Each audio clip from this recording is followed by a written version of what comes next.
Hello and welcome to the Transfer Flow, and on today's episode, we look ahead to the second leg of Liverpool versus PSG, but what went wrong for the Parisians in the first leg, and how can they get their revenge at Anfield? Then we look at Arsenal's appointment of Andrea Berta as Director of Football. What are they getting in the former Atletico Madrid man? And finally, we take a tour of the weekend's action. That's all on today's episode of the Transfer Flow. So we're back for another Monday edition of the podcast. It's good to see you, Ted Knutson. How are you? I'm all right. I'm still just as bald as I was last week.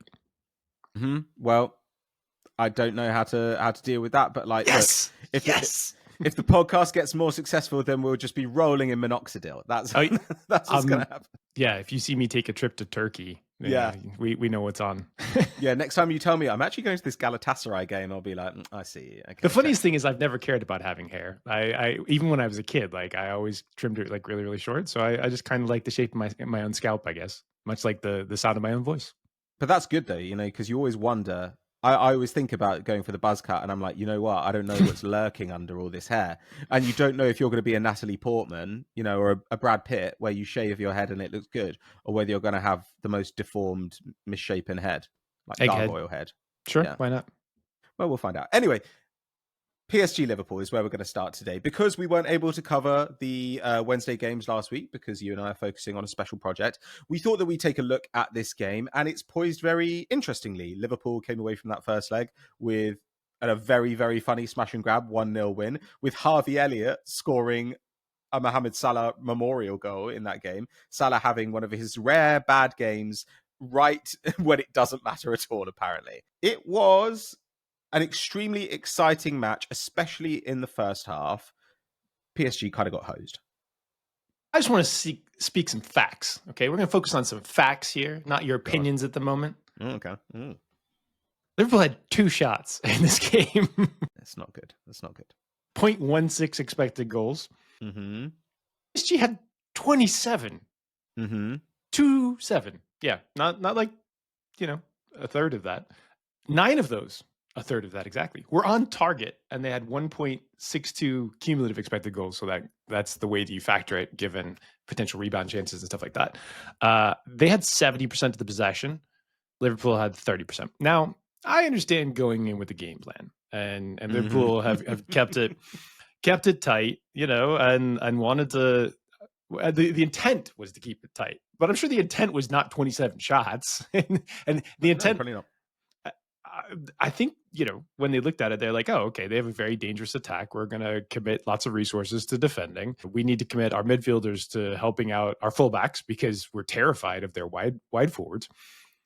And they still kind of failed at that. But the result says that they got away with it in a very, very big way because they went out 1-0 in Paris. But they would have, you're right. They would have been 1-0 down in the first half were it not for the fact that, Kvaratskhelia has done too many calf raises, basically. But the way I think it's interesting to break down, right, is the first half versus the second half, because the first half, PSG have 12 shots to Liverpool's 1, and they have 1.4 XG to 0.13. But in the second half, PSG add another 15 shots, but for only 0.39 XG to about 0.13 again for Liverpool, something like that. So it does feel like the strategy in the second half, or the adjustments that Liverpool made, whatever it was all kind of suboptimal for PSG. I don't really understand why they changed, because the first half, it felt inevitable. The interchanging was absolutely impossible for anybody to live with. Liverpool seemed like they had no idea what to do. Andy Robertson spent half the game on the deck. Kvicha was absolutely unplayable. Ousmane Dembele was popping up everywhere. And then in the second half, it just felt like they were shooting from 25 yards. I think that's true. I think that there were some things that didn't quite come off. I think that they were looking for, a little bit of luck, and given the amount of shots that they had, a little bit of luck wouldn't have been, out of the question. Are you arguing against the stats though? Do we not think that, Liverpool were just given a paddling? Well, look, as I said off air, I'm not a virgin, so I don't believe in the numbers. But it's not that. Like, look, you would expect them to concede goals under normal circumstances, or with a keeper who was not on demon time. But In the second half, I do think that they were better than their expected goals total would suggest, or rather, they had more opportunities. There were Absolutely. quite a few times where they almost connected on breakaways. There were a couple of 3v4s. You had a few moments where Szoboszlai was running straight through the middle, and it seems strange that PSG were much more open in that second half while not creating the high value chances they did in the first. It I felt like think they they were got just. tired. I think they did get I tired, but I think also I thought think they got Doué tired. coming on. I Sure. love Doué, but he He was shot people happy. people do love him, and he was shot happy, and that should have been something that he probably restrained himself a little more about. No, I think that this really was the type of tie that we were excited about, and we got exactly what we were hoping for, which is two pretty bright managers, our head coaches, figuring out a way to try and create a result without giving the opponent too much danger. And PSG certainly succeeded in creating a ton of danger in the first half. They also succeeded in not really allowing Liverpool anything, right? Like this was give them full credit. There was a goal in this, but it didn't feel like there deserved to be one. Like 0.13 or 0.16 is a really, really small number. So I think the thing that I'm most intrigued about is how this lines up for the second leg of this, which is at Anfield. So we don't expect PSG to be as dominant, but even if they're like 2/3 as dominant, like Liverpool can't go into this game with the exact same plan. I don't think. Like given the amount of shots and the amount of control that PSG had, and also like the danger level, like I just don't think that it works that way. They're coming out of Liverpool are coming out of this with a lead, but again, two smart head coaches. Like, how are they going to make adjustments to at least get 45 minutes where they look like they're going to come out on top? And I don't know. I wonder if they just play one attacker fewer. Just get Endo into the midfield and play Szoboszlai as a winger or something, and just do something to kind of leave It two doesn't work guys for high anybody up. else, though. Mm. This is the thing. Like, people are like, oh, well, they just need to be more defensive. You've been training for like 9 months to be exactly how you are. Like, what adjustments are you making for this one game to be more defensive for like the first time? Maybe they've been doing it for a couple of weeks. I'm not sure. But yeah, 27 shots is super dangerous. Even if they give up 18 shots, it'd still be super dangerous at the next leg. So they've got to find a way to suppress. And then give Liverpool credit. They are a great defensive team, and they probably will find a way to do that. They had a snatch and grab. Now they have control, but how much control they'll have on the pitch is unknown. Yeah, I think you would hope as well that PSG just don't make the same mistake again, because the strategy of just like piling on shots is fine. There was certainly the Zidane era Real Madrid, the three-peat Real Madrid. They would do that, right? They would just rack up 20 shots and they would score a bunch of goals, and that's how it would go. But to me, it kind of feels like something you'd want to do in a game where maybe you don't have elite creative talent. Sometimes if like you're lock picking midfield. In fact, when Odegaard was injured for Arsenal in the autumn, they had a bunch of games where they were putting up way more shots relative to the season as a whole, because they knew that they didn't quite have the ability to create those huge chances. But PSG's not like that. They have tons of creativity in this side. And it just seems strange that in the second half, they were like, okay, well, one of these has got to go in, right? We're up against the consensus best keeper in the world. I don't know.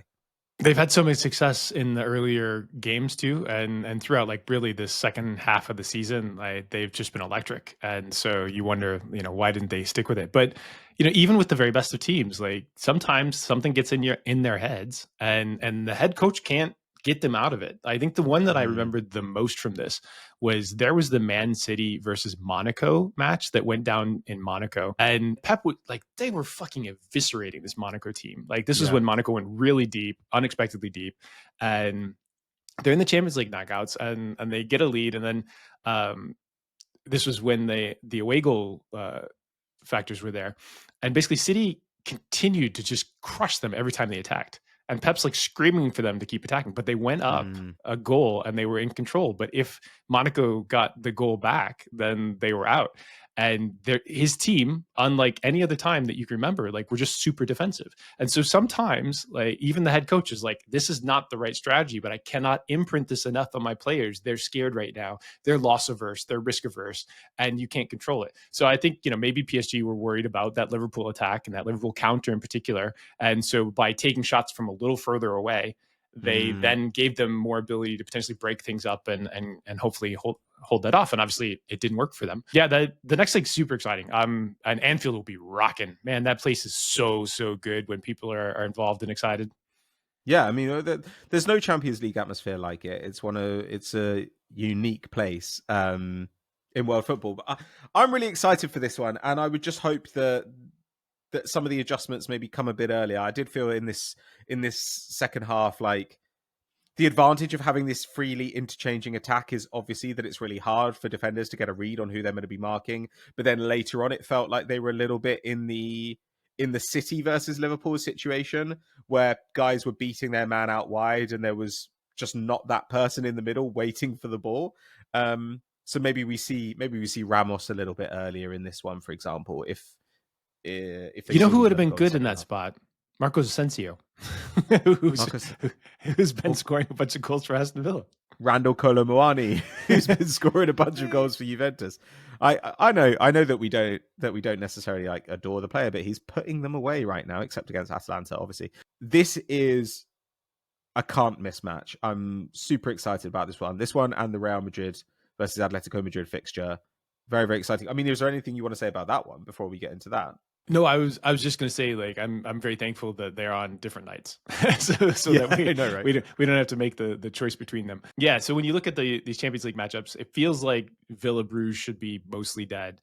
Dortmund Lille is very live, and nobody knows what's going to happen. And freaking Dortmund are down in 10th.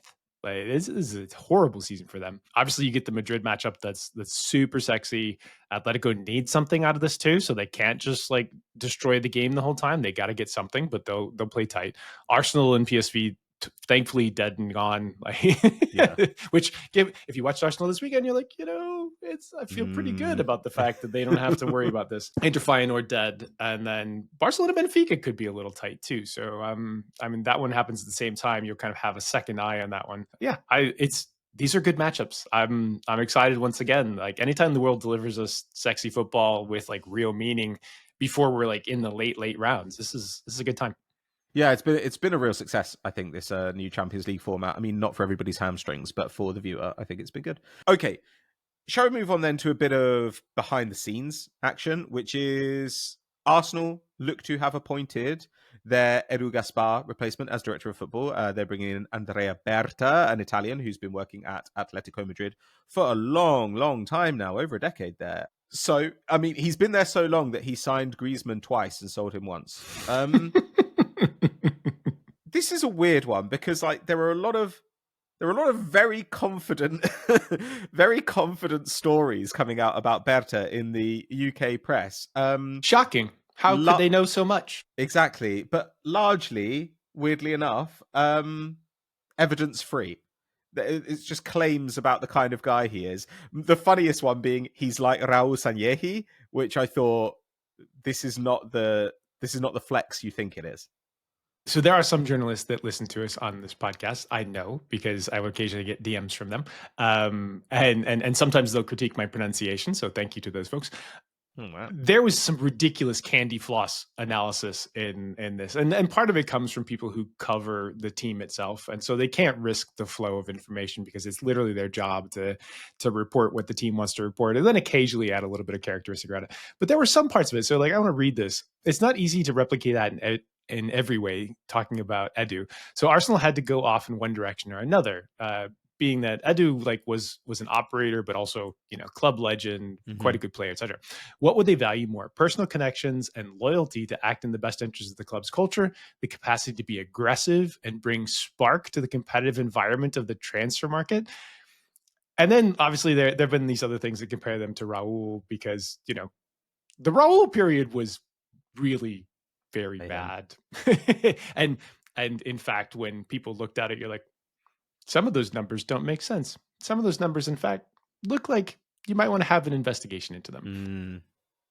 I say this as someone who has literally been asked by club personnel to investigate other things because they were asked by the government to ask other things. So occasionally you looked at that and you're like, ooh, these look a little fishy. But nevertheless, well, we're mostly to the other side of that. So that's not who you want to be, and that's not who you want to hire. And I don't think that that's who Arsenal did hire. But when the media comes out making that comparison, you're like, I don't even know if you know what you're saying, but that's not it's not positive. Yeah.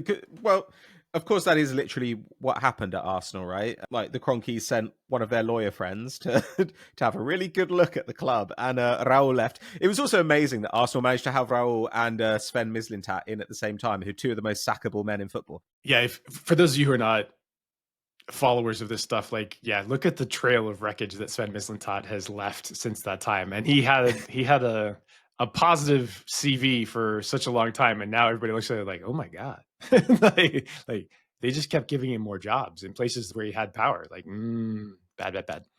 Yeah, he's like a dad, like, waving his kids into an RV to take off to a new town, but his kids are like Socrates and Stefan Lichtsteiner. But better then, okay, look, obviously the thing that you read just there, I think I have no idea how to get a handle on what you're saying. The idea that if you're this thing, you can't be that thing, and the idea that you can bring spark to the transfer market like it's karaoke night. I don't really know what that means.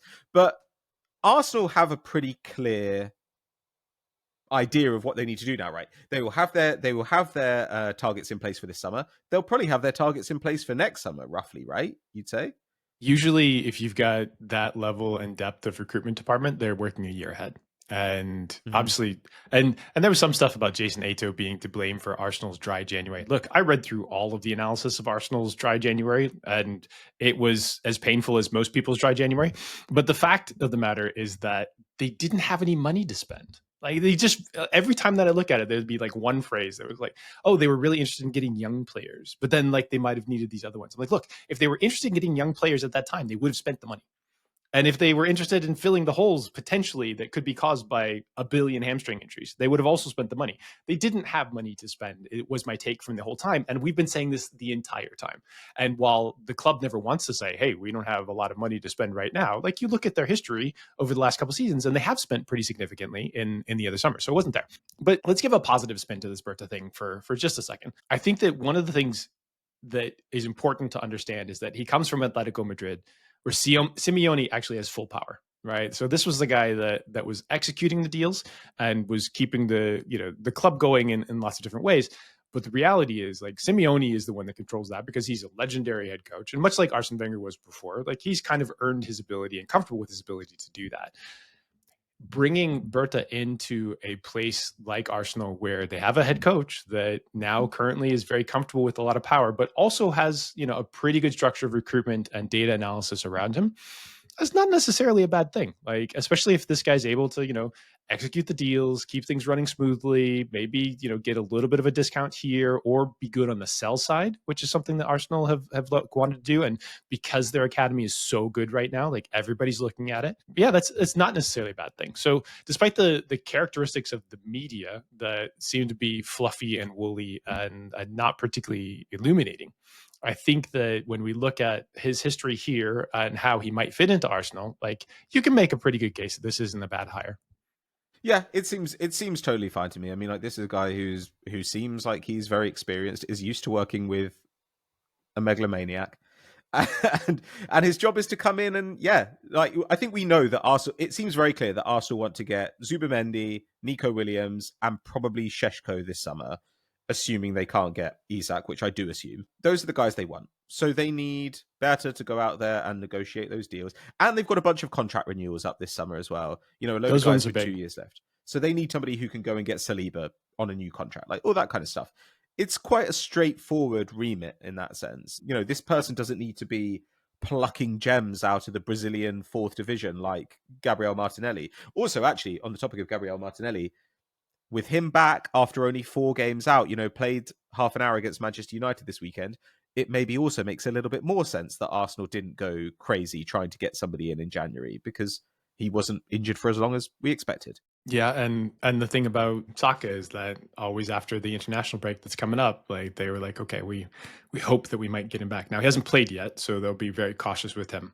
And he actually had too much playing time for many years before that. So, there's no reason to rush him back at the moment, but they'd certainly like him for the next set of Champions League games, even if it's just in a half an hour, because he is so difficult for teams to handle because he's so flexible in his skill set, and he can beat teams in so many different ways. And if you mentioned this before, he's running a bit more freely, where it feels like he hasn't been at top speed for quite a long time. If he comes back at top speed, then that might actually be a new weapon for Arsenal. For a while, they've had a lack of extreme, explosive athleticism in the front line, right? I still don't think that's going to happen. I think he'll be Sure. cautious for a long time because he just doesn't want to tear it and then be out for like a year, because that'll be the level of surgery that looks at it. So yeah, I'm not against this. There are some other names that I was quite intrigued by, like Tomasz Rosicky as a potential name as well. Like there are a few pretty good directors of football out there, or technical directors that would have fit the remit. There are lots of very bad ones, and like let's not hide from the fact that like most of the old school technical directors that are around are not capable of running a modern team with like a full analytics group and a powerful head coach that exists at the top of the Champions League. So they found somebody that's pretty interesting. Hopefully he'll fit into the structure. I think that was also, super crucial for them. And they did a lot of work. They've been looking at this hire for quite a while. So they didn't just like, leap blindly. I also think that if they don't like him, they'll get rid of him fast because they have the experience of the Raul thing. Yeah, that's the thing, right? If it looked like Arteta was about to leave, then getting this guy in would be a really big deal because he'd be potentially picking the next manager. But if Arteta's going to be there for the foreseeable future, then he can have 2 years and they can bin him and get somebody else and broadly be fine. Yep. Yeah, Arsenal fans should feel mostly positive about this, unlike everything else that seems to go through their heads. Yeah, I wouldn't look too much at the big fees that Atletico Madrid have paid over the last 10 years, though. That is only sadness lies that way. And look, if you're a club and you were trying to hire Andrea Berta and you missed out on him, then send an email to Ted at the Transfer Flow and like, look, maybe Ted will come be your director of football. I'll do it for a lot less, but it depends what your budget is. Okay, so to the weekend's action then. What would you like to talk about at the weekend? We talk about Italy, we talk about Germany. We could talk about the UK if we must, though. Why would we do that? You could talk about the Germans, like Tommy, the Germans. Yeah, why not? Oh my god. Okay, yeah. So I do think this is interesting actually because over the weekend, Leverkusen, Dortmund, and Bayern Munich all played at home against pretty beatable teams, and they all lost. And by the way, I implore you to look out the Joao Palhinha red card if you have not seen it before this game, because it is a chef's kiss red card. They all pressed super, super hard in these games. They were all absolutely flying at their opponents. Is that wise after playing Champions League in midweek? I was going to say the exact same point, and we didn't review notes on this at all. I was like, this is the really tough time of year for these Champions League teams where basically you're tired. You've got these very high profile matches. Often you get a hangover after them. And we saw it with like Real Madrid coming off of the City matches and stuff like that, where like, there's just so much intensity and it matters so much at the time. You kind of want just like a palate cleanser. You want like the pear sorbet of a football game on the weekend. And these guys did not treat it that way. Like they were like face first in the doner kebabs, like currywurst flying everywhere. This is not how I would want them to to have a weekend before they got to go back into these pretty high profile ones. Maybe München feel like they've got full control. They come out 3-0. They're like, yeah, we can't possibly suffer in the last game of this. But yeah, I would have done it different. Well, especially after they got a red card in that game. Like when you're putting up a PPDA of something like 5.6 with 10 men. I don't know. Like they're hoping, presumably, to go not just past this round, but go pretty deep in the competition. I mean, Vinny, you need to work on the middle block. You need to give your guys a break so that they can like defend a little more easily. You don't have to press that high all the time. I know you only got a 34 game season, but like if you do that in 38 plus like all the other cups and stuff, like you're just gonna die. I think this is actually like over the last few years, English teams have gotten a lot more practical about their resting defense in games where they get like a decent lead and don't, or even just sometimes when they're so injured that they can't play the high press. I'm not sure that Munich have that in their bag right now. Yeah, that's definitely, it's an interesting thing, or it will be an interesting thing to see with Slot's Liverpool over the next few years. Like obviously we'd expect them probably not to be this great because Salah is unlikely to be this great again, or certainly for a long time. But that'll be the first time anybody said that. but you do also their injury record some of it's always going to be luck, but you do also wonder how much of it is, I think, smart management, which has got them playing less of an insane high tempo press and giving their forwards a little bit less to do. And also just sprint management, right? So like, they're happy to play a little bit deeper, to have a middle block that destroys, and then have guys go gallop. And obviously, like, that's actually down on the fitness side of it. If you're not having, so I remember the year that Leicester won the title, and obviously there's like lots of apocryphal things that come out, but one of the things that they realized was that they didn't have so many matches, and so they actually needed to train like long distance sprinting, especially for the forwards, more often than they did otherwise, just to keep their hamstrings fresh, and to keep them being able to do that. Okay. And in many different times nowadays, when we do training, like, it's small-sided tactical, it's high-intensity tactical. Like, you're doing a lot of things in sports science that are right, but the times that guys get injured, usually with their hamstrings, are ones where they have to be in flight, right? And if you're not doing that on a regular basis, if you're not finding ways to keep those long-distance sprints and the super high intensity that has length to it, not just like the first 10 meters, you will potentially be more likely to pick up injuries in that space. So I do wonder, given how often we are seeing Liverpool have those moments where they break out and they immediately pass forward into an area that's sort of the half spaces, and you're hoping to get one of your super fast forwards, 1v1 with somebody that has a mismatch. Maybe they've sort of cracked the code on that, and other fitness people don't. I think fitness people are super underrated, a lot of times, because they need to understand the tactical requirements from the head coach. And so sometimes they go from place to place, but sometimes they don't. And if you pick up a coach that has a mismatch with the understanding of the fitness guy and how they're trying to keep guys healthy, like, that will just result in tons of soft tissue injuries throughout the course of a season. Yeah, and it's one of those things where everybody now is familiar with the phrase, the best ability is availability, but your medical team are quite a large part of that. So if you can optimize in this way, it feels like you are, right now, we talked about this a few weeks ago, where you can literally count the millions of pounds worth of value that teams have got in the injury room right now. Well, if you can figure out a way to get more of that on the pitch, then you're going to massively increase your chances of winning. It feels like this, as with the analytics team, is an area where you can invest a relatively small amount of money for an enormous gain. As long as somebody listens to them. As long as somebody listens to them. Listening. I'm not looking for a job, by the way. I'm all right. Like, in fact, we have some pretty special stuff coming up. Actually, this is a good moment. So if you're this far into the podcast, we are hiring for a social media manager and a podcast general manager. Please, those of you who listen to this podcast are the ones that spawned us to do this. Like, you encouraged us so strongly and are still doing it. I have people saying, I think this could actually be bigger than the football side of stuff, because there's such a big need for it. But we're hiring for this, and I would love to have a more diverse hiring pool than we currently have, because we have like 99% men who follow us on YouTube and social media channels. If you have a girlfriend or a sister or just a female friend, or your mom, I don't know, that is a social media manager, please tell them about the job posting. We've got it all over our socials.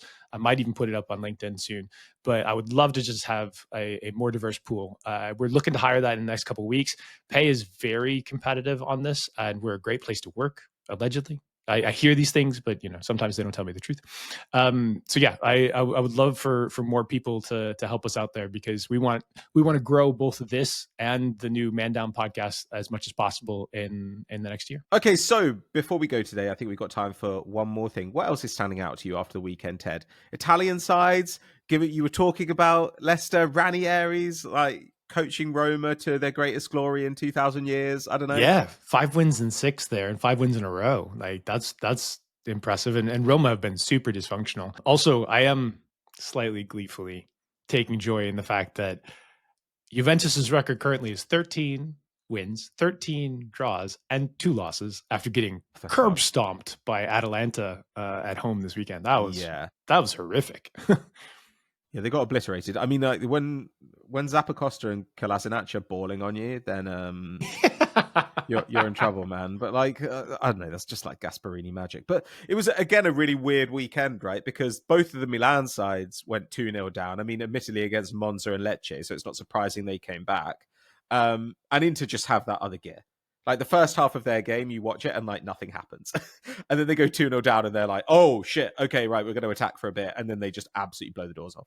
I mean, part of their problem is depth. So somebody had some really good insight, and actually, I got some follow up from people that follow the league quite closely as well. Like they were really worried about their depth the weekend before the Champions League, and it caused them to suffer a bit and to try and sit on the Napoli game when I think. I was told that Inzaghi thought that his center backs could handle Lukaku better than they did, which is probably a classic problem. But I also think it's interesting that Napoli have 4 draws and 6 and a loss. Like they were on the biggest, longest heater for such a long period of time, and now it feels like they should be better than they are, and they're really suffering in the result space. But Inter's only 1-0 up, or sorry, 1 point up in the league table. Lots of goal difference there. Somebody said right before the game started last Champions Week that they thought Inter was like maybe the sharp bet for a long shot to win the Champions League. I was like, you know what? Looking at the matchups, that might be the case. If they're healthy, like they still are one of the best defensive teams in the world, and they can, as you said, it seems like they still have the ability to turn it on more than they do. Maybe that's a defensive, or maybe that's a systematic fault and a mindset fault in Italian coaching. Maybe they just need to turn it on all the time. I'm not sure. Yeah, though I like this against Bayern, who in theory they'll get in the next round, right? I really like this as a matchup against Bayern Munich, because what you were talking about before, that thing of the mid with Bayern, Bayern either win the ball off you really high up, or their midfielders are sprinting back 40 yards to try and get goal side. So that should be really interesting. I think Inter will look at that matchup and think, okay, we've got an edge here, and Inter have should be a relatively easy midweek game to make sure they go through. Then they've got Atalanta in Bergamo next weekend. Inter versus Atalanta. Atalanta now have a better goal difference. They've conceded fewer goals than Inter and scored the same only 3 number. points 3 points behind as well. They're coming on.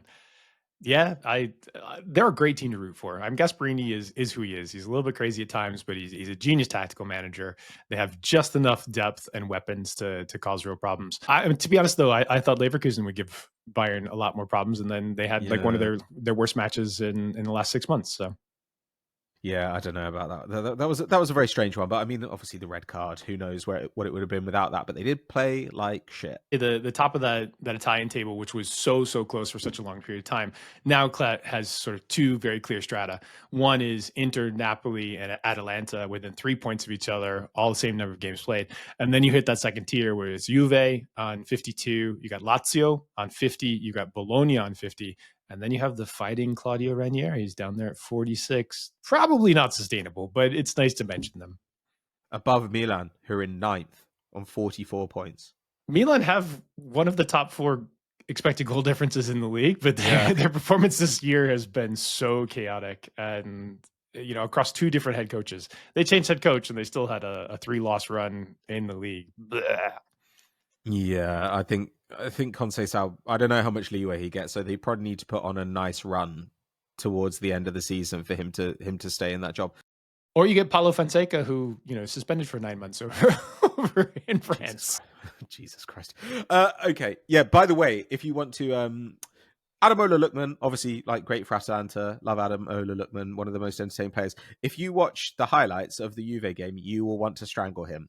His decision making in that game was honestly so annoying. The entire game, I was furious, and I thought they still scored 4. Oh, I know, and he does score at the end with a massive deflection. But if I were Gasperini, I would have killed him. Anything else that you want to say before we get out of here? For those of you who are so excited about English football, we are keeping our powder dry this week because we want to talk about the last Champions League places after the next round of games. So look for this a week from now, and we will have all sorts of the hottest hot takes on who's going to make it into the Champions League. What, we don't have hot takes around here? Come on. No, we have hot takes. We have hot takes. You didn't need to say it like kind of Babe Station. But look, it's the one remaining interesting race in the Premier League. And Brighton putting on a little bit of a run. They play Man City next. That's kind of exciting. Yeah, I think, look, the biggest game this weekend was Arsenal-Manchester United. Ask yourself, did you want to hear us talk about that game? And the answer should be no.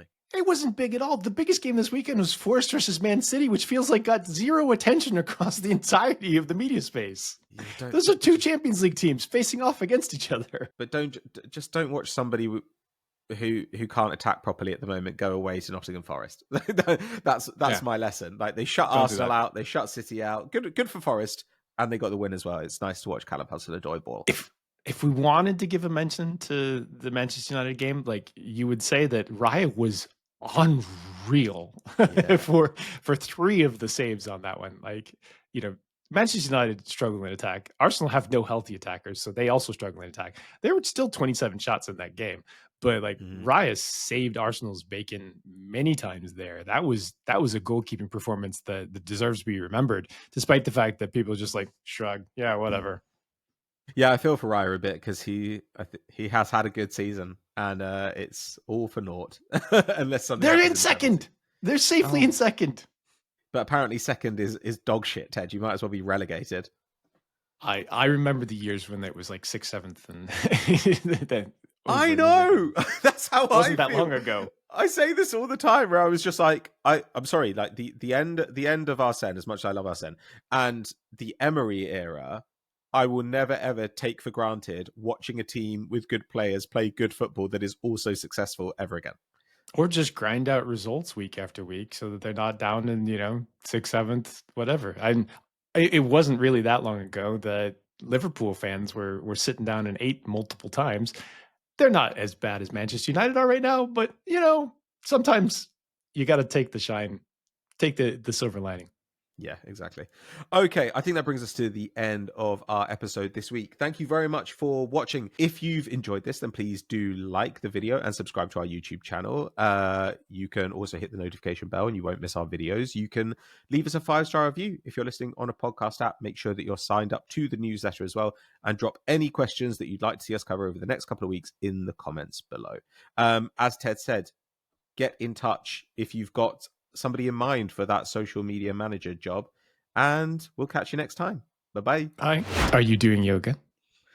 I'm actually not at the moment. I used to get up at 6 a.m. to do yoga with my wife, and now I get up at 6 a.m. to cry while I brush my teeth. Yeah.